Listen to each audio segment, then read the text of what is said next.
السلام علیکم فرینڈس، آج ہم بات کریں گے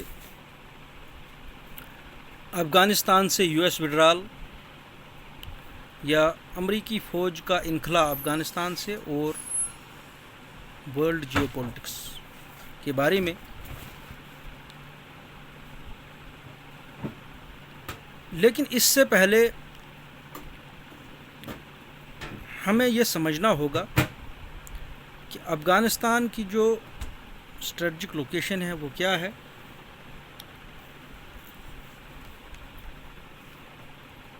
اور دنیا کی جو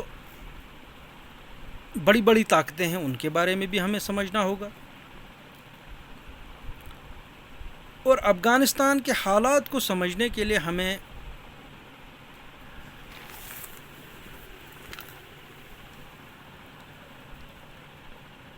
انیس سو پینتالیس کے بعد یعنی ورلڈ وار سیکنڈ کے بعد جو دنیا میں کی جو پولیٹکس چینج ہو گئی اس کے بارے میں بھی سمجھنا ہوگا۔ جیسا کہ آپ جانتے ہیں کہ ورلڈ وار سیکنڈ کے بعد برٹشرز کا جو دبدبہ دنیا پر تھا وہ ختم ہو گیا، اور ان کی جگہ ورلڈ وار سیکنڈ کے نتیجے میں دنیا کی دو بڑی بڑی پاورز وجود میں آ گئی، ایک رشیا اور دوسرا امریکہ۔ اب جب یہ دو پاورز وجود میں آ گئی تو ورلڈ جیو پولیٹیکل ٹینشن، جس کو ہم کہیں گے جیو پولیٹیکل ٹینشن سٹارٹ ہو گئی، جس کو ہم کولڈ وار بھی کہتے ہیں۔ یعنی کہ ورلڈ جو ہے تقریباً دو بلاکس میں بٹ گئی، جسے ہم ویسٹرن بلاک یا کیپٹلسٹ بلاک بھی کہتے ہیں، جس کو لیڈ کر رہا تھا امریکہ، اور دوسرا سوشلسٹ بلاک یا ایسٹرن بلاک، جس کو لیڈ کر رہا تھا رشیا۔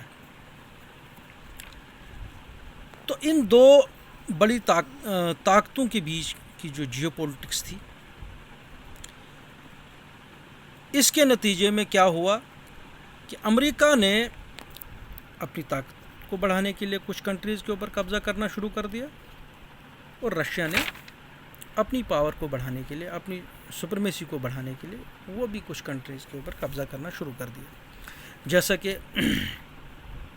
امریکہ نے ویتنام کے اوپر حملہ کر کے وہاں پر قبضہ کرنے کی کوشش کی اور اپنا ملٹری بیس بنانے کی کوشش کی، لیکن وہاں پر بھی وہ جنگ 1975 میں وہ جنگ اسے ہارنی پڑی، اور وہاں سے اسے اچانک وہاں سے ایگزٹ کرنا پڑا۔ اسی طرح سے رشیا نے 1979 میں افغانستان کے اوپر قبضہ کر دیا۔ اب افغانستان کے اوپر رشیا نے کیوں قبضہ کر دیا؟ کیونکہ افغانستان جو ہے اس کے آس پاس چائنا بھی تھا، انڈیا ہے، پاکستان ہے، اسٹریٹجیکلی ایک قسم کی سینٹرل پلیس ہے یہ۔ تو جب رشیا نے افغانستان کے اوپر اپنی حملہ کر دیا اور اپنی فوج وہاں پر بھیج دی، اور ایک کٹ پتلی سرکار یا پراکسی گورنمنٹ جو ہے اس نے وہاں پر بنائی، تو افغانیوں نے اسے ریزسٹنس کرنا شروع کر دیا۔ ان کے وہاں پر بہت سارے ملیٹنٹ گروپس یا انسرجنٹ گروپس جو ہے تیار کھڑے ہو گئے۔ اب یہ جو رشیا کے خلاف لڑنے والے انسرجنٹ گروپس تھے یا ملیٹنٹ گروپس تھے، ان کی سپورٹ جو ہے امریکہ کرنے لگا رشیا کو ختم کرنے کے لیے۔ تو امریکہ جو ہے ان انسرجنٹ گروپس کو، جن کا نام مجاہدین رکھا گیا، تو پاکستان، سعودی عربیہ کو استعمال کر کے، ان کے تھرو فنڈنگز بھیج کر اور ویپنز بھیج کر، انہوں نے ایک بہت سٹرانگ ملیٹنٹ گروپس جو ہیں رشیا کے خلاف افغانستان میں کھڑے کر دیے، اور جس کا نتیجہ یہ ہوا کہ رشیا کا جو رشیا جسے ہم USSR اس وقت کہا جاتا تھا یا سوویت یونین، اس کے انڈر اور بھی چھوٹی چھوٹی کنٹریز تھیں. تو جب افغانیوں نے ان کے خلاف کھڑے ہو گئے تو وہاں پر بھی انسرجنسی رشیا کے خلاف شروع ہو گئی، اور 10 سال کے اندر یعنی کہ 1979 سے لے کر 1989 کے اندر تک افغانیوں کے ساتھ لڑتے لڑتے رشیا اتنا کمزور ہو گیا کہ 22 ملکوں نے 1989 میں افغانستان کے ساتھ اپنی انڈیپینڈنس ڈکلیئر کر دی. یعنی کہ جو سوویت یونین تھا، USSR جو تھا، وہ 22 حصوں میں تقسیم ہو گیا. تو یہ نتیجہ ہوا اسے افغانیوں کے ساتھ یا افغان مجاہدین کے ساتھ لڑنے کا. تو اب جب رشیا بکھر گیا، اب دنیا میں صرف ایک سپر پاور باقی رہ گئی دنیا کی، اور وہ تھی امریکہ.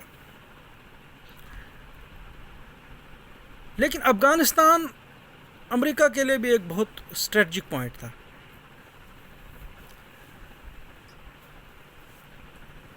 لیکن وہ یہاں پر کیونکہ پہلے تو خود وہ اس کی آزادی کی سپورٹ کر رہا تھا، اب یہ ڈائریکٹ یہاں پر اس کے اوپر حملہ اور اٹیک نہیں کر سکتا تھا. تو نتیجہ یہ ہوا کہ USSR کے یہاں سے بھاگنے کے بعد 1992 تک یہاں افغانستان میں رشیا کی ہی ایک پراکسی گورنمنٹ چلتی رہی. لیکن 1992 میں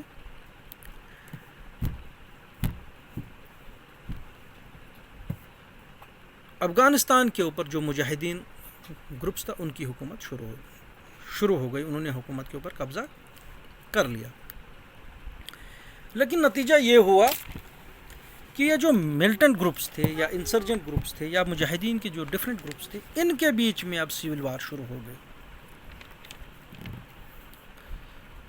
اور یہ سول وار 1992 سے لے کر 1996 تک، جس میں میجر جو اس میں رول تھا وہ گلب الدین حکمت یار تھا، احمد شاہ مسعود تھا، عبدالرشید دوستم تھا. ان کے آف شوٹس، ان کے گروپس، ان کے بیچ میں ایک سول وار شروع ہو گئی. لیکن اسی بیچ میں افغانستان اور پاکستان، خاص کر کے پشتون ایریاز میں پڑھنے والے جو اسٹوڈنٹس تھے، جن کو طالبان کہا جاتا ہے، طالبان کا مطلب اسٹوڈنٹس، جو مدرسوں میں اسٹوڈنٹس پڑھتے تھے. اور ان اسٹوڈنٹس کے بارے میں بھی سمجھنا ضروری ہے کہ یہ کون اسٹوڈنٹس تھے. یہی وہ اسٹوڈنٹس تھے، یہی وہ مدرسے تھے جن کو امریکہ جو ہے فنڈنگ کرتا تھا. ان کا لٹریچر کے لیے بھی فنڈنگ کرتا تھا، ان کی کتابوں کے لیے بھی فنڈنگ کرتا تھا، ان کے مدرسوں کے لیے بھی فنڈنگ کرتا تھا. اور یہیں سے، انہی مدرسوں سے رشیا کے خلاف لڑنے کے لیے مجاہدین بھی تیار ہوتے تھے. تو یہی وہ مدرسے تھے، یہی وہ اسٹوڈنٹس تھے جن کو بعد میں طالبان کہا گیا. تو جب ان اسٹوڈنٹس نے یہ دیکھا کہ ایک تو سول وار ہے اور دوسری جو گورنمنٹس ہیں وہ بھی کرپٹ ہیں، سٹیبلٹی نہیں ہے کنٹری میں. ٹرینڈ تو یہ پہلے سے ہی تھا، ویپن بھی ان کے پاس تھا اور کچھ کنٹریز نے ان کو پھر ویپن بھی دے دیا. تو اس طرح سے ملا عمر کی لیڈرشپ میں 1994 میں طالبان کا وجود ہو گیا اور بہت تیزی سے ان کا انفلوئنس افغانستان کے اوپر بڑھ گیا. اور 2 سال کے اندر طالبان نے، یعنی کہ 1994 سے لے کر 1996 تک 90% افغانستان کے اوپر طالبان کا قبضہ ہو گیا اور انہوں نے اپنی حکومت وہاں پر شروع کر دی، جو کہ پھر 1996 سے لے کر 2001 تک یہ حکومت چلی. لیکن یہاں پر ہمیں سائیڈ بائی سائیڈ ورلڈ کی جو جیو پولیٹکس ہے اسے بھی سمجھنا ہوگا کہ اب امریکہ جو ہے افغانستان میں وہ کیوں آنا چاہتا تھا؟ جیسا کہ میں نے آپ کو بولا کہ افغانستان جو ہے اسٹریٹجیکلی ایک سینٹرل پلیس ہے. اس کے ایک سائڈ سے چائنا ہے جو کہ بہت بڑی ایمرجنگ پاور تھی اس وقت بھی. انڈیا ہے، انڈیا بھی ایک ایمرجنگ پاور تھی. پاکستان، رشیا، ایران. اور اسی دوران 1996 یعنی 1992 سے لے کر 2000 کے درمیان اس ریجن میں یعنی کہ ساؤتھ ایشیا میں 2 نیوکلیئر پاورز جو ہیں آفیشیلی ڈکلیئر ہو گئی. ایک تو انڈیا اور دوسرا پاکستان. تو جب یہ 2 نیوکلیئر پاورز وجود میں آئی تو اس سے بھی ورلڈ جیو پولیٹکس کے اوپر کافی جو ہے انفلوئنس اس کا فرق پڑا، کیونکہ امریکہ کی مخالفت اور کے باوجود یہ 2 کنٹریز جو ہیں نیوکلیئر پاورز بن گئی. اب امریکہ کے لیے افغانستان کے اوپر قبضہ کرنا، یہاں پر اپنی ملٹری بیس بنانا یہ ضروری ہو گیا. تو اب امریکہ کا افغانستان کے اوپر قبضہ کرنے کے لیے کوئی نہ کوئی بہانہ تو چاہیے تھا. تو اب انہوں نے ایک ڈرامہ رچایا 2001 میں. تو ستمبر 2001 میں 11 ستمبر 2001 میں پینٹاگان کے اوپر حملہ بھی ہو گیا، اور اسی حملے کے نتیجے میں پھر امریکہ نے افغانستان کی قوم کے اوپر بمباری کرنا شروع کر دی، جس میں لاکھوں کی تعداد میں جو ہے بچے، عورتیں، بوڑھے سب کوئی زخمی ہو گئے، ہلاک ہو گئے، اور لاکھوں کی تعداد میں لوگ گھروں سے بے گھر ہو گئے. اور پاکستان کو بھی اس نے اپنے ساتھ انوالو کر لیا. اور جس طالبان کو پہلے وہ مجاہدین کہا کرتے تھے، فریڈم فائٹرز کہا کرتے تھے، وہی طالبان اب امریکہ کی نظروں میں دنیا کے لیے خطرہ بن گئے، بلکہ دنیا کے لیے خطرہ نہیں بن گئے.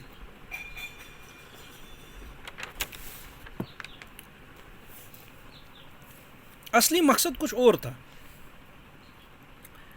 تو امریکہ نے اپنے جو اتحادی تھے نیٹو کی، انہیں اپنے ساتھ ملا کر افغانستان کے اوپر دھاوا بول دیا اور اس کے اوپر قبضہ کر دیا، اور ملٹری بیس جو ہے اس نے یہاں پر کھڑا کر دیا. لیکن افغانیز جو ہیں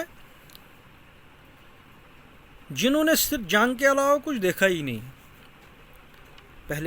پہلے برٹشرز کے خلاف لڑتے تھے، پھر رشین کے خلاف، USSR کے خلاف، ان کے ساتھ لڑنے کا انہیں تجربہ تھا. پھر آپس میں civil war, Afghan civil war جسے کہا جاتا ہے. تو امریکہ جب یہاں پر آ گیا، بمباری تو اس نے کی، لاکھوں لوگوں کو اس نے مانا، لیکن افغانیز نے یا طالبان نے اپنی ریزسٹنس نہیں چھوڑی. وہ انہوں نے کبھی باہر کی طاقتوں کو یہاں ایکسیپٹ نہیں کیا. تو طالبان جو ہیں ان کی حکومت 2001 میں ختم ہو گئی، اور طالبان جو ہے پہاڑوں کی طرف بھاگ گئی، جنگلوں کی طرف بھاگ گئی، یا دوسرے کہیں ملکوں کی طرف بھاگ گئی. اور آہستہ آہستہ یہ پھر سے دوبارہ منظم ہو گئے، اور انہوں نے امریکی فوج کے خلاف یا افغان گورنمنٹ کے خلاف جو ہے اپنی لڑائی شروع کر دی. اب امریکہ جو ہے اپنی بیس کیمپ بنانے کے بجائے یہاں پر ان طالبان کے ساتھ لڑتے لڑتے یہ پھنس گیا، کیونکہ اکنامیکلی اسے بہت زیادہ نقصان یہاں پر اٹھانا پڑا. افغانستان بے شک اسٹریٹجیکلی ایک سینٹرل پلیس ہے، لیکن ریسورسز یہاں پر اتنے ہیں تو نہیں کہ امریکہ یہاں سے ریسورسز چوری کرتا، جیسے کہ وہ مڈل ایسٹ، عراق وغیرہ میں کر رہا ہے. تو یہاں پر اسے ملنے والا کچھ نہیں تھا، تو الٹا یہاں پر امریکہ کو بہت زیادہ نقصان اٹھانا پڑا. تو اگر امریکہ کا ہی آفیشیل ڈاٹا ہم اٹھا کر دیکھیں تو 2001 سے لے کر 2019 تک امریکہ کا تقریباً $978 بلین کا نقصان ہوا. $978 بلین. اگر آپ اسے کیلکولیٹ کریں گے تو اس سے ہندوستان کا 4 سال کا بجٹ چل سکتا ہے. 4 سال کا بجٹ. اس کے علاوہ بہت سارے اس کے فوجی بھی مارے گئے. تقریباً 2500 فوجی بھی اس کے مارے گئے. پھر کچھ سویلینز بھی مارے گئے. افغانستان کے بھی لاکھوں لوگ یہاں پر مارے گئے. لیکن امریکہ کا بھی بہت زیادہ اکنامک لاس یہاں پہ ہوا. لیکن افغانستان میں امریکہ آ تو گیا, لیکن نکلنے کا کیا راستہ تھا؟ اب یہاں سے بھاگنا کیسے تھا؟ تو پہلے تو انہوں نے وار اگینسٹ ٹیرر کے نام پہ افغانستان کے اوپر حملے کرنا شروع کر دیا, بمباریاں کرنا شروع کر دیے, ڈرون اٹیکس انہوں نے شروع کر دیے. لیکن آہستہ آہستہ آہستہ آہستہ یہ پگھلنا بھی شروع ہو گئی. اور 2010 میں پہلی سیکرٹ میٹنگ طالبان کے کمانڈرز کے بیچ میں, کچھ طالبان کے کمانڈرز کے بیچ میں اور یو ایس آفیشلز کے بیچ میں کابل میں ہوئی. اور اس میٹنگ کے لیے اسپیشلی پاکستان کے کراچی سے طالبان کے کچھ کمانڈرز کو جہاز میں بٹھا کر کابل پہنچایا گیا اور انہیں یہ ایشورنس دی گئی کہ آپ کو صحیح سلامت چھوڑ دیا جائے گا.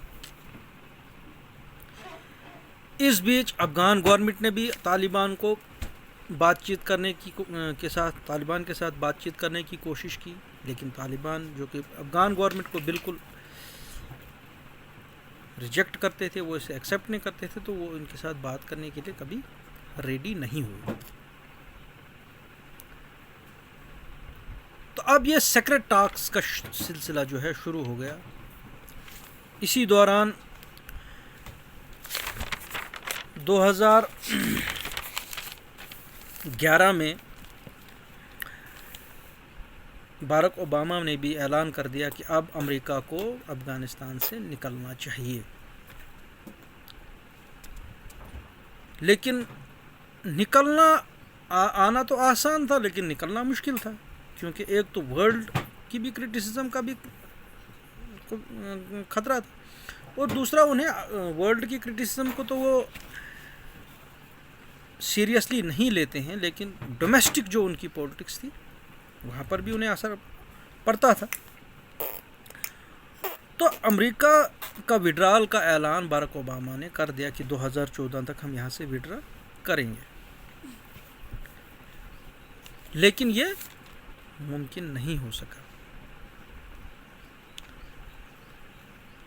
تو پھر انہوں نے آہستہ آہستہ طالبان کے جو کمانڈرز تھے ان کے ساتھ سیکرٹ ٹاکس شروع کر دی. ایک سائڈ سے انہیں ٹیررسٹ کہا جاتا تھا, دوسری سائڈ سے ان کے ساتھ بات چیت بھی شروع ہو گئی. یعنی کہ یہ اگر کہا جائے تو دوگلا پن امریکہ کا یہاں پر دیکھنے کو ملتا ہے. تو یہ سیکرٹ ٹاکس کا سلسلہ جو ہے شروع ہوتا گیا, یہاں تک کہ پھر فروری 2020 میں 29 فروری 2020 میں ایک پیس ایگریمنٹ بھی ہو گیا پھر قطر میں افغان طالبان اور یو ایس آفیشلز, یعنی کہ جس میں U S secretary of state mic Pompeo اور امریکن آرمی کا جو کمانڈر تھا افغانستان میں آسٹن ملر وغیرہ, انہوں نے دبئی کے شہر قطر میں طالبان کے ساتھ پیس ڈیل کی, جس میں یہ ایگریمنٹ کیا گیا کہ افغانستان سے 14 مہینے کے اندر اندر امریکن فوج یہاں سے وڈرا کرے گی اور طالبان جو ہے اپنے ملک میں یعنی کہ افغانستان میں باہر کے کسی ٹیررسٹ گروپ کو آپریٹ نہیں کرنے دے گا. اور طالبان نے یہ بات چیت اس شرط پر کی تھی کہ اس ڈیل کے بیچ میں افغان گورنمنٹ نہیں ہونی چاہیے, جو کہ امریکہ نے مان لیا. تو جب یہ امریکہ نے مان لیا تو اس کا مطلب یہ ہے کہ امریکہ نے طالبان کو افغانستان کا ایک سٹیک ہولڈر مان لیا, یعنی جس کو 20 سال تک وہ دہشت گرد کہا کرتے تھے, ٹیررسٹ کہا جاتا تھا, اب وہی ٹیررسٹ آرگنائزیشن جو ہے افغانستان کے سٹیک ہولڈرز کے تحت اب جو ہے امریکی پولیٹیشنز کے ساتھ بات کر رہے ہیں, اور وہ بھی چھوٹے آفیسرز کے ساتھ نہیں بلکہ secretary of the state mic Pompeo کے ساتھ. اور دوسرا, اگر ہم یہاں پر امریکہ کی دوسرے دوگلے پن کی ایک اور بات ہم دیکھیں گے کہ نیٹو کے جو دوسرے ممبرز تھے ان کے ساتھ بھی کوئی صلاح مشورہ نہیں کر دیا گیا. انڈیا جو کہ افغانستان میں امریکہ کی بھی سپورٹ کرتا تھا اور بلینز آف روپیز جو ہے اس نے وہاں پر انویسٹمنٹ کی, انڈینز کو اس میں کوئی رول نہیں رہا, بلکہ رشیا اور چائنا کا جو ہے اس میں رول رہا. امریکن اور طالبان کی جو ڈیل ہے اس میں رشیا اور امریکہ کا رول رہا. اسی بیچ میں جو طالبان اور افغان کے جو دوسرے پولیٹیشنز ہیں ان کی کانفرنسز جو ہے رشیا نے ماسکو میں بلوائی, پاکستان نے کراچی میں کچھ کانفرنسز ہوسٹ کرائی. لیکن امریکہ جو کہ انڈیا کو اپنا ایک دوست مانتا تھا اور آج بھی مانتا ہے, اور انڈیا کو کبھی بھی اس بات چیت میں امریکہ نے شامل نہیں کیا اور نہ کبھی کوشش کی.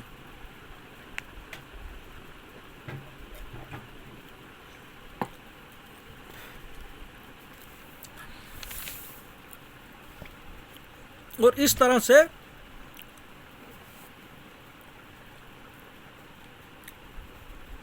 امریکہ نے 14 مہینے کے اندر یعنی کہ مئی 2021 تک یہاں سے وڈرا کرنے کا اعلان کر دیا. تو جیسا کہ اب ہم یہ دیکھ رہے ہیں کہ امریکہ کا وڈرا, اور پھر جو بائیڈن نے اسے ایکسٹینڈ کر دیا 11 سپتمبر 2021 تک, یعنی کہ 11 سپتمبر 2021 تک امریکہ جو ہے پوری طرح سے یہاں سے وڈرا ہو جائے گا. لیکن اب جب امریکہ یہاں سے وڈرا ہو رہا ہے, ابھی تو مسا ہو رہا ہے, تو طالبان جو ہے افغانستان کے اوپر طالبان کا کنٹرول بڑھ رہا ہے. اور آج کی ڈیٹ میں اگر دیکھا جائے تو تقریباً 200 ڈسٹرکٹس کے اوپر طالبان کا قبضہ ہے. یعنی کہ طالبان کے آس پاس جو بھی انٹرنیشنل بارڈر کے اوپر جتنے بھی ڈسٹرکٹس ہیں وہاں پر طالبان کا کنٹرول آ چکا ہے. اور یہ اس طالبان کو رشیا کی بھی سپورٹ ہے, چائنا کی بھی سپورٹ ہے اور پاکستان کی بھی سپورٹ ہے. اب رشیا اور چائنا یا چائنا اور پاکستان طالبان کی سپورٹ کیوں کر رہے ہیں؟ اس سے پہلے ہمیں یہ سمجھنا ہوگا کہ جو طالبان کی آج تک کی گورنمنٹ تھی وہ پرو انڈیا تھی, وہ انڈیا کی طرف اس کا جھکاؤ تھا, اس کے انڈیا کے ساتھ کافی اچھے ریلیشنز تھے, جس کو دیکھ کر انڈیا نے کافی سارے پروجیکٹس جو ہیں افغانستان میں شروع کر دیے تھے. اور چونکہ انڈیا اور امریکہ کے بھی ریلیشن شپس جو ہے بہترین مانے جاتے ہیں اور انڈیا امریکہ کو اپنا بہترین دوست مانتا ہے, لیکن جاتے جاتے یہاں سے امریکہ نے کسی کو نہیں پوچھا. اس کی ایک ایگزامپل ہے کہ پرسوں یعنی کہ 7 جولائی کی ڈیٹ کی بات ہے کہ امریکہ جو ہے امریکہ کی جو سب سے بڑی ایئر بیس تھی افغانستان میں بگرام, وہاں سے وہ پرسوں صبح 3 بجے وہاں سے وہ بھاگ گئے. اور حیرانگی کی بات یہ ہے کہ انہوں نے نہ افغان گورنمنٹ کو اس بارے میں انفارم کر دیا اور نہ وہاں پر جو افغانستان کی فوج تھی ان کے کمانڈرز کو، جو کہ امریکہ فوج کے ساتھ مل کر طالبان کے خلاف لڑ رہی تھی، تو نہ ان کو وہاں پر پوچھا گیا، انفارم کیا گیا. اور جو دنیا کے جو بڑے بڑے نیوز پیپرز ہیں ان کی رپورٹ کے مطابق یہ کہا جاتا ہے کہ افغانستان کی جو گورنمنٹ تھی اور ان کی آرمی کے جو کمانڈرز تھے، انہیں 2 گھنٹے کے بعد انہیں پتہ چلا کہ امریکہ جو ہے اس ایئر بیس سے بھاگ گیا ہے. تو یہ حالت ہے امریکہ کی کہ کس طرح سے وہ یہاں سے ایگزٹ کر رہا ہے. اور دوسری بات، افغانستان کے پاس جو ویپن ہے، جو بھی وہ گاڑیاں یہاں پر چھوڑ رہے ہیں یا جو سامان یہاں پر چھوڑ رہے ہیں، اس کے اوپر طالبان کا قبضہ ہو رہا ہے. اب دیکھنا یہ ہے کہ جب امریکہ یہاں سے بھاگ جائے گا یا بھاگ رہا ہے اور طالبان کا جو ہے کنٹرول جو ہے کافی تیزی سے بڑھ رہا ہے، اور ایسا مانا جاتا ہے کہ ستمبر 2011 تک تقریباً آدھے افغانستان کے اوپر طالبان کا قبضہ ہو جائے گا، اور ممکن ہے کہ آئندہ کچھ مہینوں میں طالبان جو ہے واپس اپنی گورنمنٹ افغانستان میں بنا سکتی ہے. اب طالبان جب وہاں پر اپنی گورنمنٹ بنا سکتی ہے تو اس کے اوپر انڈیا کا بھی کافی اثر پڑ سکتا ہے، کیونکہ انڈیا نے جو وہاں پر انویسٹمنٹ کی ہے، جو بڑے بڑے پروجیکٹس وہاں پر شروع کیے ہیں، تو اس کا بہت زیادہ نقصان انڈیا کو اٹھانا پڑے گا. تو انڈیا تو کسی بھی صورت میں یہ نہیں چاہے گی کہ افغانستان کے اوپر طالبان کی حکومت نہ آ جائے. اسی طرح سے چائنا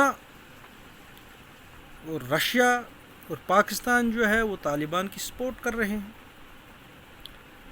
کیونکہ طالبان کی حکومت کا مطلب یہ ہوا کہ پاکستان اور افغانستان کے ریلیشنز اچھے ہو سکتے ہیں، افغانستان اور چائنا کے ریلیشنز اچھے ہو سکتے ہیں، چائنا جو ہے اپنی اکنامک ایکٹیویٹیز وہاں پر شروع کر سکتا ہے، پاکستان اپنی ایکٹیویٹیز شروع کر سکتا ہے. اور سب سے جو بڑی بات ہے، جو سب سے خطرناک بات ہے جو ہمیں سمجھنی پڑے گی، کیونکہ طالبان کو چائنا اور پاکستان جو ہیں انڈیا کے خلاف بھی انسرجنسی میں استعمال کر سکتے ہیں، جس کا دھیان انڈیا کو رکھنا چاہیے. کیونکہ اب یہاں پر افغانستان جو ہے، اس کے اوپر جو یہاں کے ریجنل پلیئرس ہیں، بڑے بڑے پلیئرس، ایک تو یہاں یہ اس کی باؤنڈریز اس کے ساتھ ملتی ہیں، اور دوسرا یہ اس طاق میں ہے، یہ اس اپرچونٹی میں بیٹھے تھے کہ کیسے ہمارا انفلوئنس جو ہے افغانستان کے اوپر آ سکتا ہے، اور کیسے ہم یہاں سے اپنے ٹریڈ ریلیشن شپس یا جو بھی دوسرے پروجیکٹس ہیں انہیں کیسے آگے بڑھائیں. تو یہاں پر ایک ہی انڈیا کے پاس ایک اور اسٹریٹجی یہاں پر اپنانی پڑے گی، یا تو انڈیا کو طالبان کو ریکگنائز کر کے ان کے ساتھ بات چیت کرنا شروع کر دینی چاہیے. تو اگر ویسا ممکن نہیں ہے تو پھر امریکہ کی طرح انڈیا کو بھی اپنی فوج وہاں پر بھیجنی چاہیے اور اس وقت افغانستان کی گورنمنٹ کی مدد کرنی چاہیے، تاکہ یہ جو افغان گورنمنٹ ہے یہ کسی طرح سے طالبان کے کنٹرول سے بچ سکے. تو یہ ایک کنڈیشن ہو سکتی ہے.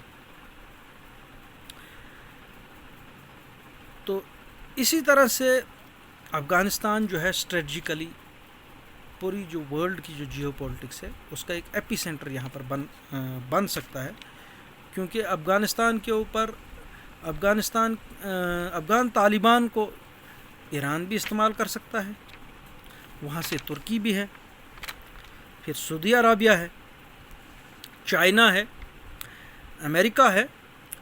تو یہاں پر ان کا بھی اپنا انفلوئنس رہ سکتا ہے. تو اس طرح سے یہ جو افغانستان کی جب یہ نئی گورنمنٹ بن سکتی ہے یا بنے گی، جس کا کنٹرول طالبان کے انڈر اگر آ گیا تو یہ ساؤتھ ایشیا کی جو جیو پولیٹکس ہے اس کو کافی حد تک متاثر کر سکتی ہے. اور اس کے علاوہ طالبان کی جو اسٹرگل کو دیکھ کر بہت سارے اور بھی جو ورلڈ میں فریڈم موومنٹ چل رہی ہیں وہ بھی اس سے انسپائر ہو سکتی ہیں. تو ایک قسم کا اگر دیکھا جائے گا تو یہ ہسٹری کا ایک بہت بڑا ٹرننگ پوائنٹ ہے ورلڈ جیو پولیٹکس کے لیے. تو اسی طرح سے ہم نے تھوڑا سا اس کو ڈسکس کرنا کیا. امید ہے کہ آپ اسے سمجھ گئے ہوں گے. تو نیکسٹ ویڈیو میں ہم ڈیٹیلڈ بات کریں گے کہ افغانستان سے جو امریکہ کا جو ایگزٹ ہے وہ اس کا پورا پروسیس کیا رہا, وہ کیسے یہاں سے ایگزٹ کرنا شروع ہو گئے, کہاں کہاں پر ان کی کانفرنسز ہو گئی. تو یہ نیکسٹ ویڈیو میں ہم ڈیٹیل بات کریں گے. اس کے علاوہ افغانستان کی ہسٹری کے بارے میں بھی ہم بات کریں گے, اور ایشیا کی جو ہسٹری ہے, ایشیا کی جو جیو پولیٹکس ہے, نیکسٹ ویڈیو میں ہم اس کے بارے میں بھی بات کر سکتے ہیں. تو تھینک یو ویری مچ.